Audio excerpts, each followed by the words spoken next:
Halo semuanya, perkenalkan kami kelompok 7 dari kelas 4 MNMD dan topik yang kami angkat hari ini untuk dipresentasikan adalah Financial Technology atau yang lebih dikenal dengan Fintech. Nama saya Jun Alvina, NPM 2141108. Saya Shelby, NPM 2141157. Halo semuanya, perkenalkan nama saya Ricky dengan PM 2141185. Tianwei 2141201. Saya Casey, NPM 2141236. Pada presentasi kali ini, kelompok kami akan membahas mengenai beberapa poin yang berkaitan dengan fintech. Yang pertama yaitu pengertian fintech, kemudian jenis-jenis fintech yang ada di Indonesia, kemudian yaitu apa sih kelebihan dan risiko daripada penggunaan fintech, kemudian ada juga fintech dan cyber security. Selanjutnya akan dilanjutkan dengan studi kasus mengenai cyber security GoPay, dan yang terakhir adalah bagaimana perkembangan fintech pada masa mendatang. Pertama-tama kita mulai dulu dari pengertian financial technology. Jadi menurut Bank Indonesia di dalam Peraturan Bank Indonesia Nomor 19 Bulan 12 PBI tahun 2017, financial technology atau teknologi finansial adalah penggunaan teknologi dalam sistem keuangan yang menghasilkan produk, layanan, teknologi, dan atau model bisnis baru, serta dapat berdampak pada stabilitas moneter, stabilitas sistem keuangan, dan atau efisiensi, kelancaran, keamanan, dan keandalan sistem pembayaran. Nah, sebenarnya secara singkat, financial technology itu mengacu pada penggunaan teknologi dalam menyediakan layanan keuangan secara digital dan inovatif. Nah, kehadiran fintech di dalam kehidupan kita sebenarnya juga sudah sering kita jumpai dalam kehidupan sehari-hari, baik secara sadar ataupun tidak sadar. Kehadiran fintech tersebut sebenarnya juga telah mempermudah akses kita terhadap berbagai layanan keuangan seperti membuka rekening, kemudian melakukan pembayaran, dan juga melakukan investasi secara langsung pada smartphone yang kita miliki dan tentunya yang memiliki jaringan internet. Nah, contoh yang paling sering kita jumpai yaitu penggunaan e-wallet dalam melaksanakan pembayaran. Jadi dengan kehadiran e-wallet tersebut, ketika kita bepergian, kita tidak harus membawa uang tunai atau cash setiap saat. Kemudian selain itu juga ada fintech yang berbasis investasi seperti aplikasi Bibit. Jadi melalui aplikasi tersebut, kita dapat melakukan kegiatan investasi seperti pembelian reksadana, kemudian investasi saham, bahkan surat utang negara dan juga obligasi secara praktis dan efisien tanpa harus melakukan perjalanan ke kantor bank. Kemudian di sini terdapat sebuah studi kasus yaitu mengenai GoPay. Jadi GoPay itu adalah salah satu e-wallet yang telah mengakar kuat di masyarakat Indonesia, terutama di kalangan anak muda. Layanan ini itu disediakan oleh sebuah perusahaan yaitu perusahaan Gojek yang awalnya itu terkenal sebagai penyedia layanan ojek berbasis aplikasi. Namun dengan visi yang inovatif dan ambisius, Gojek terus mengembangkan jangkauan layanannya dengan menambahkan berbagai fitur dan layanan baru. Munculnya e-wallet ini merupakan salah satu dampak langsung dari perkembangan perdagangan elektronik atau e-commerce yang terjadi karena kebutuhan akan kemudahan dalam pembayaran dan transaksi. Fenomena ini telah menciptakan sebuah paradigma baru dalam masyarakat yang dikenal sebagai cashless society atau masyarakat tanpa uang tunai. Selanjutnya di sini ada without fintech dengan with fintech.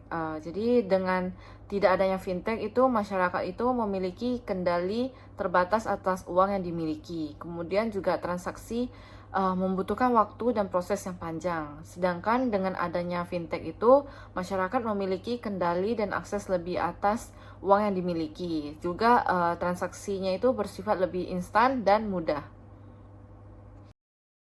Jenis-jenis fintech yang lagi beredar sekarang. Yang pertama ada perbankan. Perbankan itu merupakan salah satu jenis fintech yang digunakan oleh bank sehingga membuat kita bisa menggunakan layanan seperti mobile banking dan internet banking. Kemudian ada pembayaran.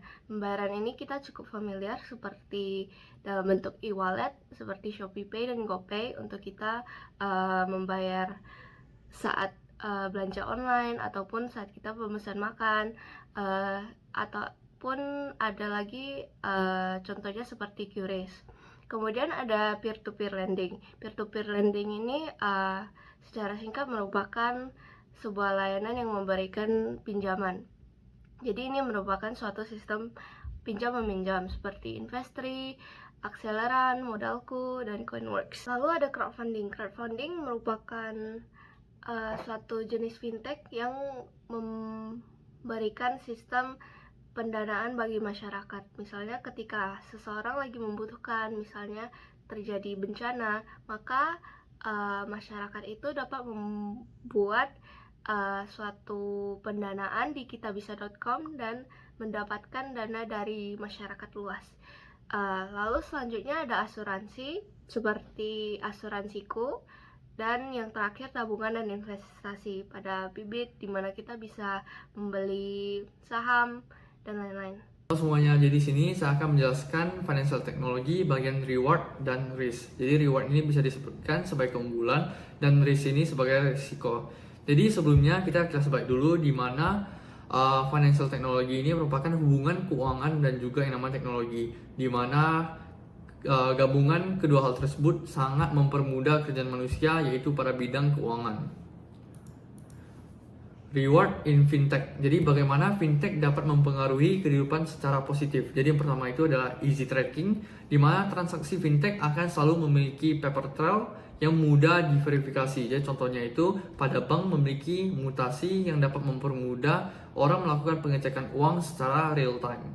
Yang kedua adalah ease of completion, di mana melalui fintech pembayaran dan pengambilan uang menjadi instan dan tidak merepotkan.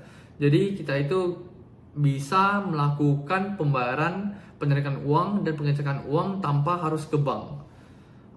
Yang ketiga adalah automation, di mana orang yang memaksimalkan fintech dapat mengotomatisasi manajemen keuangan, memberikan uang mereka tumbuh tanpa campur tangan mereka. Jadi salah satu contohnya adalah kita dapat melakukan pembayaran uang tanpa melakukan pada real time. Jadi kita itu bisa melakukan pembayaran dengan men-setting pembayaran kepada siapa dan pada tanggal berapa. Selanjutnya itu risk in fintech atau resiko pada fintech. Jadi apa yang harus diwaspadai oleh penggunanya? Yang pertama itu adalah poor security, yaitu perusahaan fintech selalu berisiko tinggi terhadap cyber attack. Jadi pada kehidupan yang nyata ini, di mana banyak orang melakukan hal kecurangan untuk mendapati uang yang jauh lebih besar dengan cara yang tidak benar. Yang kedua adalah poor literasi, di mana pengguna perlu mempelajari tentang keuangan dan teknologi untuk memanfaatkan alat fintech secara maksimal. Jadi pada kehidupan sekarang banyak orang tua yang kurang memahami dalam yang namanya teknologi. Jadi kita itu harus mengajari mereka cara menggunakannya secara maksimal untuk tidak memiliki yang namanya pengurangan atau ditipu orang lain. Yang ketiga adalah unsecured funds. Jadi dana yang ditempatkan pada platform fintech kecuali bank atau simpanan tidak dijamin oleh LPS. Jadi kita harus mengetahui bank mana dan lembaga keuangan mana yang dapat menyimpan uang kita dengan benar tanpa mencurangi kita. Fintech dan cyber security. Keamanan merupakan faktor terpenting dalam hal keuangan. Alat platform dan institusi fintech perlu fokus untuk melindungi sistem mereka dari cyber attack. Dalam hal solusi fintech, orang akan selalu memprioritaskan keamanan di atas fitur lainnya.